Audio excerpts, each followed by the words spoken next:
Chapter 2. The Flower of Utah. This is not the place to commemorate the trials and privations endured by the immigrant Mormons before they came to their final haven. From the shores of the Mississippi to the western slopes of the Rocky Mountains, they had struggled on with a constancy almost unparalleled in history.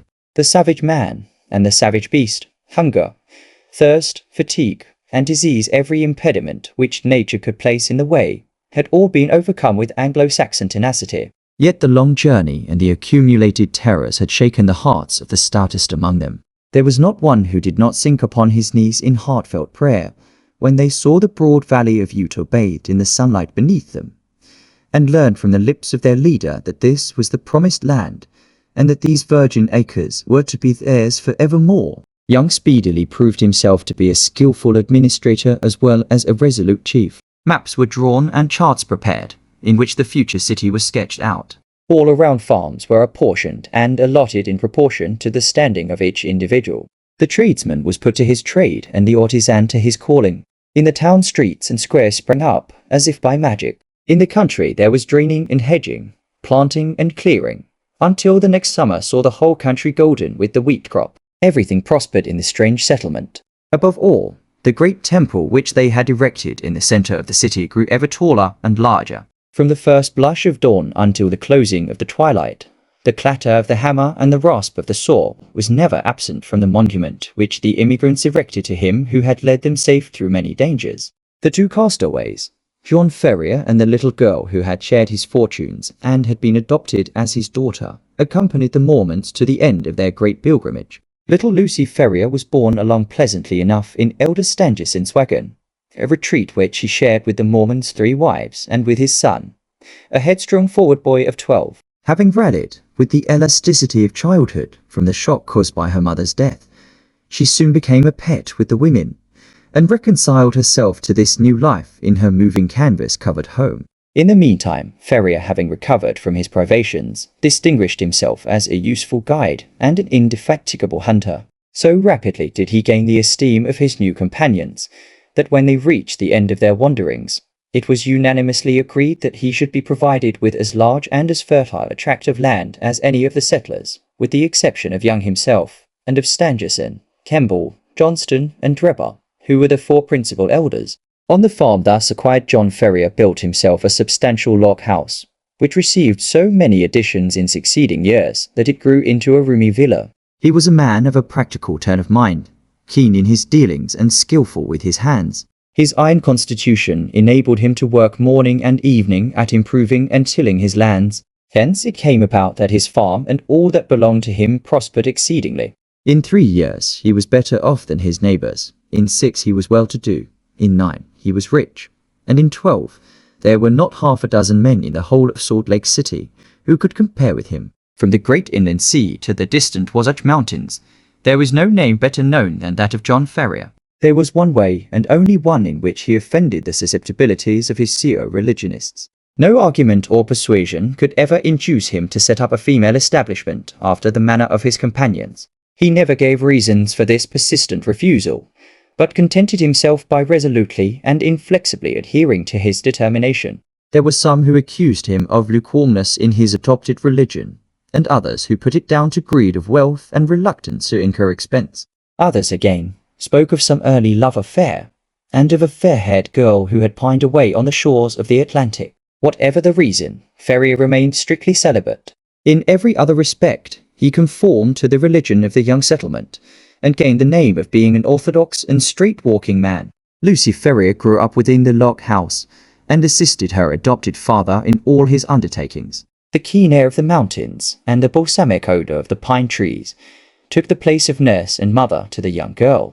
As year succeeded to year, she grew taller and stronger, her cheek more ruddy, and her step more elastic. Many a wayfarer upon the high road which ran by Ferrier's farm felt long-forgotten thoughts revive in their mind as they watched her lithe girlish figure tripping through the wheat fields, or met her mounted upon her father's Mustang, and managing it with all the ease and grace of a true child of the West. So the bud blossomed into a flower, and the year which saw her father the richest of the farmers left her as fair a specimen of American girlhood as could be found in the whole Pacific slope. It was not the father, however, who first discovered that the child had developed into the woman.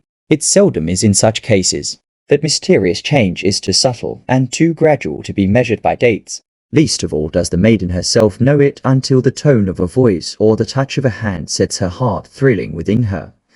And she learns, with a mixture of pride and of fear, that a new and a larger nature has awoken within her. There are few who cannot recall that day and remember the one little incident which heralded the dawn of a new life. In the case of Lucy Ferrier, the occasion was serious enough in itself, apart from its future influence on her destiny and that of many besides. It was a warm June morning, and the Latter-day Saints were as busy as the bees whose hive they have chosen for their emblem.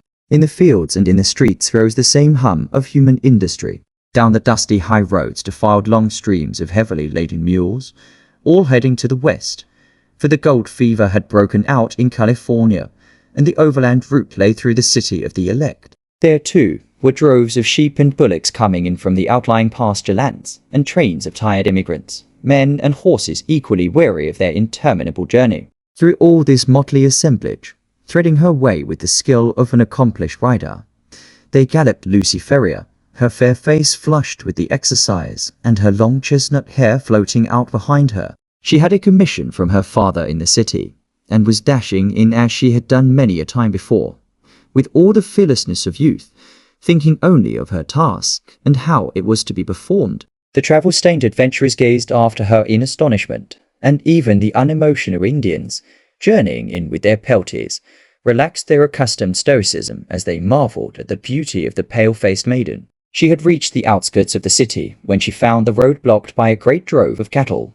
driven by a half-dozen wild-looking herdsmen from the plains. In her impatience, she endeavored to pass this obstacle by pushing her horse into what appeared to be a gap. Scarcely had she got fairly into it, however, before the beasts closed in behind her, and she found herself completely embedded in the moving stream of fierce-eyed, long-horned bullocks. Accustomed as she was to deal with cattle, she was not alarmed at her situation, but took advantage of every opportunity to urge her horse on in the hopes of pushing her way through the cavalcade. Unfortunately, the horns of one of the creatures, either by accident or design, came in violent contact with the flank of the Mustang and excited it to madness. In an instant it reared up upon its hind legs with a snort of rage, and pranced and tossed in a way that would have unseated any but a most skillful rider. The situation was full of peril. Every plunge of the excited horse brought it against the horns again, and goaded it to fresh madness. It was all that the girl could do to keep herself in the saddle, yet a slip would mean a terrible death under the hoofs of the unwieldy and terrified animals. Unaccustomed to sudden emergencies, her head began to swim, and her grip upon the bridle to relax. Choked by the rising cloud of dust and by the steam from the struggling creatures, she might have abandoned her efforts in despair, but for a kindly voice at her elbow which assured her of assistance. At the same moment, a sinewy brown hand caught the frightened horse by the curb, and forcing a way through the drove, soon brought her to the outskirts. "You are not hurt, I hope, miss," said her preserver, respectfully. She looked up at his dark, fierce face, and laughed saucily. "I'm awful frightened," she said, naively. "Whoever would have thought that Poncho would have been so scared by a lot of cows?" "Thank God you kept your seat," the other said earnestly. He was a tall, savage-looking young fellow, mounted on a powerful roan horse, and clad in the rough dress of a hunter, with a long rifle slung over his shoulders. "I guess you are the daughter of John Ferrier," he remarked. "I saw you ride down from his house. When you see him, ask him if he remembers the Jefferson Hopes of East Louis. If he's the same Ferrier, my father and he were pretty thick. Hadn't you better come and ask yourself?" she asked demurely. The young fellow seemed pleased at the suggestion, and his dark eyes sparkled with pleasure. "I'll do so," he said. "We've been in the mountains for 2 months, and are not over and above in visiting condition. He must take us as he finds us. He has a good deal to thank you for, and so have I," she answered. "He's awful fond of me. If those cows had jumped on me, he'd have never got over it." "Neither would I," said her companion. "You? Well, I don't see that it would make much matter to you anyhow. You ain't even a friend of ours." The young hunter's dark face grew so gloomy over this remark that Lucy Ferrier laughed aloud.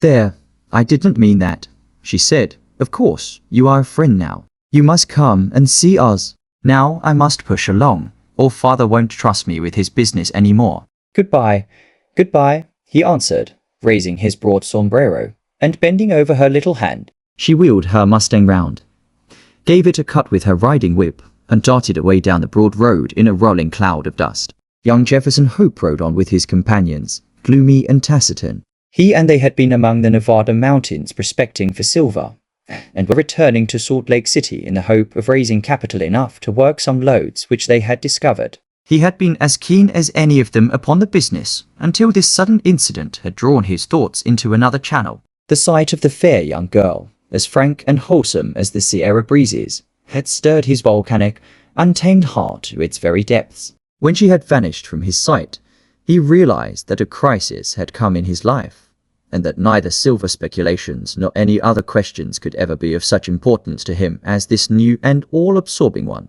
The love which had sprung up in his heart was not the sudden, changeable fancy of a boy, but rather the wild, fierce passion of a man of strong will and imperious temper. He had been accustomed to succeed in all that he undertook. He swore in his heart that he would not fail in this if human effort and human perseverance could render him successful. He called on John Ferrier that night, and many times again, until his face was a familiar one at the farmhouse. John, cooped up in the valley, and absorbed in his work, had had little chance of learning the news of the outside world during the last 12 years. All this Jefferson Hope was able to tell him, and in a style which interested Lucy as well as her father. He had been a pioneer in California, and could narrate many a strange tale of fortunes made and fortunes lost in those wild, halcyon days. He had been a scout too, and a trapper, a silver explorer, and a ranchman. Wherever stirring adventures were to be had, Jefferson Hope had been there in search of them. He soon became a favorite with the old farmer, who spoke eloquently of his virtues.